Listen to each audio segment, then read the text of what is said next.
Caitlin Clark just rewrote the entire playbook of the WNBA, and the people calling her a media creation or just plain lucky are completely missing the most high-stakes story in the history of modern sports.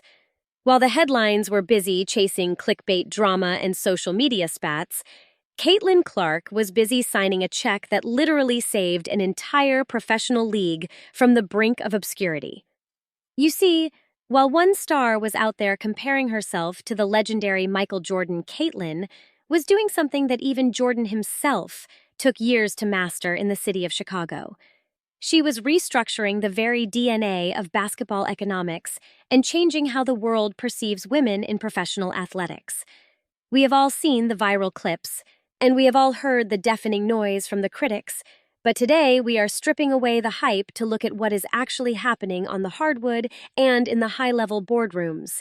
If you stay with me until the very end of this journey, you are going to find out why that $2.2 billion TV deal is essentially a direct deposit into the bank accounts of every single woman in the league because of the gravity of one person.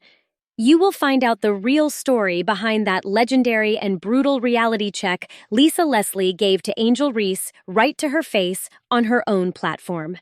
And most importantly, you will see why the total and utter collapse of the Chicago Sky in the year 2025 is the ultimate proof that you can sell shoes on a vibe, but you win championships on pure production. This is so much bigger than just a game of basketball. This is about power legacy and the cold, brutal truth that numbers do not care about your brand or your social media following. Before we dive into the deep end of this tactical breakdown, let me just say that everything we are talking about today is based on public data, verified reports, and deep film analysis. We are not here to take sides or push a pre-packaged narrative for the sake of views. We are here to break down the cold, hard facts of the game we love and respect. This channel is not affiliated with the WNBA or the Indiana Fever. We are just dedicated fans who believe the truth is always more interesting than the gossip. So let us get into the thick of it right now. Picture this scene in your mind. It is the sweltering summer of 2025. The air in the arena is thick with anticipation, and the spotlight is so incredibly bright it is almost blinding to the naked eye. Angel Reese, the self-proclaimed Bayou Barbie, is sitting in front of a microphone, and she says the words that set the internet on fire. She says she modeled her entire game after Michael Jordan as a young kid growing up. She tells the world she mimicked his offensive dominance and his legendary defensive intensity every single day. Now look, listen, we all love confidence, and you absolutely need it to survive in the professional ranks against the best in the world. But then you take that quote and you put it right next to a professional shot chart, and the world starts to look a little bit different and a lot more honest. Michael Jordan shot 51% from the field for his entire professional career. He won 6 rings and 10 scoring titles because he was the most efficient weapon the game had ever seen. Now, let us look at the rookie season for Reese in 2024. She averaged 13.6 points and led the entire league in rebounds, which on the surface is legitimately impressive for a rookie. But here is the massive kicker that the highlights usually skip over. Her overall field goal percentage was only 39.1%. On shots within 5 feet of the basket, the exact spot where a 6'3" post player should be an absolute monster, she converted just 44.5% of the time. That was officially the worst mark in the entire league for anyone shooting at that distance with that kind of volume. Think about that for a second and let it really sink in. More than half the time she got to the easiest and most favorable spot on the floor, she came up completely empty. I have seen countless fans in the comments sections saying her rebounds were basically her just playing catch with herself off the backboard after a missed layup. It sounds incredibly harsh, but when the memes are spreading through the internet faster than your actual highlights, you have a massive branding problem. The tension finally reached a boiling point when the legend herself, Lisa Leslie, sat down on Angel's own podcast titled Unapologetically Angel. Think about the absolute guts it takes for a veteran to do that. Leslie is a 3-time league MVP and a 4-time Olympic gold medalist who defined the WNBA for a decade. She did not go on a safe studio show on ESPN to talk behind Angel's back like a talking head. She sat 3 feet away from her in her own house and told her that her layups were fundamentally broken. Period. There was no sugarcoating and no participation trophies in that room. Leslie told her straight up, "We are going to fix that because it is fixable." It was a moment of pure and unadulterated truth in an era where everyone is terrified of hurting a young star's feelings. Leslie was basically telling her that you cannot invoke the name of the greatest of all time while having the lowest shooting percentage in the restricted area in the history of the league. It was a masterclass in real mentorship and tough love. Leslie praised her defense and her relentless attitude, but she did not let the brand cloud the actual basketball reality. And while that drama was unfolding and fracturing the locker room in Chicago, something completely different and historic was happening in Indianapolis. Caitlin Clark was not out there making wild comparisons to NBA legends. She was busy turning the Indiana Fever into the most valuable and profitable asset in the history of women's sports. Let us talk about the Clark effect in detail, because the numbers here are absolutely staggering, and they require a calculator to fully comprehend. In 2024, Caitlin's rookie year did not just draw in casual fans, it completely restructured the entire economics of the sport from the ground up. We are talking about 22 different games that cleared over 1 million viewers on major networks like ABC and ESPN. Her games alone accounted for roughly 26% of the league's total economic activity during that specific window. Think about the weight of one single player being responsible for more than a quarter of an entire multi-million-dollar industry's revenue. The Indiana Fever went from being near the dead bottom in league attendance to being number 1 in the world, and they stayed there for 2 straight years. WNBA store transactions were up by an unbelievable 756% in just a few months. This is not just social media hype or a passing trend. This is a literal tidal wave of cash flowing into a league that used to struggle to pay for flights. And because of that massive wave of attention, the historic TV deal finally landed on the table. 11 years of stability, partnerships with Disney, Amazon, and NBC Universal, a deal worth more than $200 million per season. The league went from selling off equity just to keep the lights on in 2022 to having massive networks engage in a bidding war for their rights. When those high-level executives watched Clark walk onto the court, they did not just see a basketball player, they saw a billion-dollar media platform. Because of this massive influx of revenue, the new collective bargaining agreement signed in March of 2026 changed the lives of every player. The total salary cap for teams jumped from $1.5 million to a staggering $7 million. The Supermax salary, which used to be the ceiling for stars, went from $249,000 to $1.4 million. The average player in the league went from making $120,000 to over $580,000 a year. Every single veteran who ever complained about Clark getting too much media attention just got a 5-fold raise because of the revenue she generated. Charter flights for every team are now the legal standard and not a luxury. Housing for players is finally protected and subsidized. Retirement benefits have been massively expanded for the women who built the league. When Lisa Leslie said on that podcast that when one player eats, everyone eats, she was talking about the direct line between Caitlin Clark's logo threes and the financial security of every woman in that locker room. But that meteoric rise to power did not come without a heavy price on the court. If you watched the games with a critical eye, you saw the reality of the situation. The physicality was unlike anything we have ever seen directed at a rookie guard in the history of the game. Clark was getting bodied on national television every single night. Hard hedges and double teams started from the very moment she crossed the half-court line. And some of those fouls looked more like linebacker tackles in the NFL than professional basketball plays. It was a brutal and exhausting gauntlet for a 22-year-old.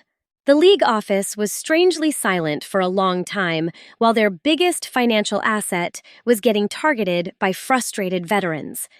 Most people in the mainstream media frame this as simple jealousy, but the reality is much deeper and more complex than that. This was a massive generational clash between the old guard and the new world. You have veterans who have been grinding for a decade for pennies in empty gyms, and suddenly this kid arrives and the world acts like she invented the game. That creates real friction and genuine resentment in a competitive environment. But the way Clark handled that pressure was the real story of her rookie campaign. She did not argue with the refs every play, and she did not complain to the media about being mistreated. She just kept dropping incredible dimes and hitting shots from 35 feet out that deflated the opposing crowds. She forced opposing teams to move their home games into massive NBA arenas just to fit the thousands of people who wanted to see her play. Think about that fact. Half the league had to physically change their home buildings just because the Indiana Fever were coming to town for one night. Atlanta moved their game to State Farm Arena. Chicago moved to the legendary United Center. Las Vegas shifted their operation to T-Mobile Arena just to sell more tickets. When you are forcing billion-dollar franchises to upgrade their entire venue just to accommodate your fan base, you are not just a basketball player. You are the infrastructure of the entire league. But 2025 was the year the narrative really got tested by cold reality. Both Clark and Reese faced major injury hurdles that threatened to derail their seasons. Clark dealt with a recurring and painful groin injury that eventually shut her down after only 13 games in the season. In the past, any other team losing their primary star like that would have folded and headed for the draft lottery. But the culture Clark helped build in Indiana was fundamentally different from the rest. They had real depth and a sense of collective purpose. They had players like Sophie Cunningham and Natasha Howard who knew how to win. They had Aaliyah Boston finishing at the rim with a consistent efficiency that made the Chicago highlights look like amateur hour. The Fever did the unthinkable and made the playoffs anyway. They won the Commissioner's Cup in a thriller. They pushed the powerhouse Vegas Aces to the absolute brink in a Game 5 overtime battle. They proved to the world that they were a powerhouse system with or without their superstar on the floor. Now, contrast that stable environment with the chaos in Chicago. The Sky went out and got expensive veterans like Courtney Vandersloot and Ariel Atkins to bolster the roster. They rebuilt the entire operation around the gravity of Angel Reese. And then it all fell apart in spectacular fashion. They finished the season with a record of 10-34. That was officially the worst record in their franchise's 20-year history. Reese sat out with nagging back injuries, and by the time September rolled around, she was publicly calling for major roster upgrades. She was hinting at leaving the team if things did not improve immediately. The organization actually had to suspend her for half a game for making statements that were detrimental to the team environment. It was a total and complete implosion of a franchise that tried to build on hype. It shows you the massive difference between building a personal brand on potential and building a professional team on actual production. Reese was still out there promoting her signature shoes and making Michael Jordan comparisons while her team was losing 34 games. The market and the scoreboard always tell the truth eventually. Nike built Clark's $28 million deal around ratings and revenue you can measure with a simple calculator.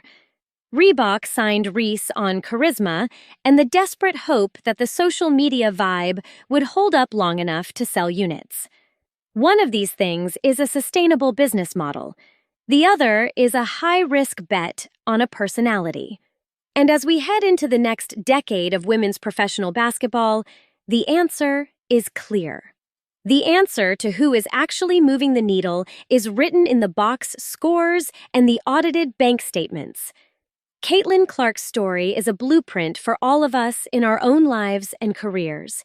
It teaches us that when the world tries to slow you down or pull you into the mud of unnecessary controversy, the only real response is to keep producing results. She walked into a professional league that was fundamentally not ready for her arrival. She carried the expectations of an entire gender and a sport that no rookie should ever have to carry. And yet, she still showed up every single night and put on a show.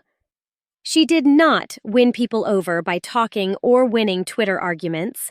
She won them over by being so undeniably good that you could not afford to look away for even a second. She was willing to be imperfect in the public eye. She was willing to struggle through painful injuries. And she was willing to keep going when everyone wanted to see her fail. That is not just a sports story for the highlight reels. That is a masterclass in human resilience and professional focus. Think about the impact this has on the young girls watching at home right now. They are not just seeing a girl who is good at shooting a basketball. They are seeing a woman who changed the entire financial landscape of her industry through sheer excellence. They are seeing that performance is the ultimate leverage in any negotiation.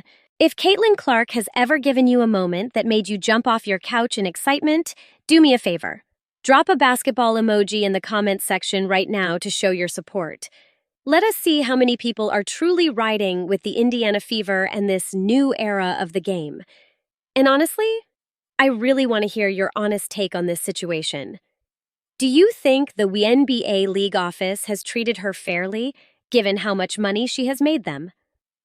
Or do you think the veteran pushback and the hard fouls have gone way too far this time? We read every single comment on this channel because this conversation belongs to the fans who buy the tickets. It does not just belong to the talking heads on television who have never touched the hardwood.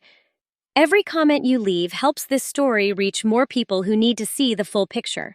They need to see the data and the tactics, not just the 30-second clips on social media.